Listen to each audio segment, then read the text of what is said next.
দ্রব্যমূল্য বৃদ্ধি সহ একাধিক ইস্যুকে সামনে রেখে শুক্রবার এসইউসিআই দলের পক্ষ থেকে রাজধানীর বটতলা এলাকায় বিক্ষোভ সভা করা হয়।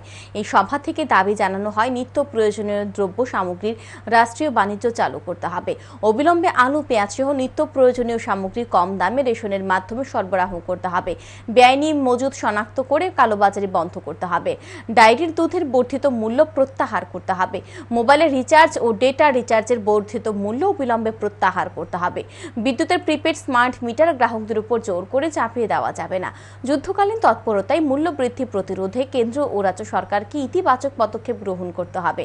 দাবিগুলো সমর্থনে সভায় বক্তব্য রাখেন দলের রাজ্য সাংগঠনিক কমিটির সদস্য মলিন দেববর্মা ও শিবানী ভৌমিক।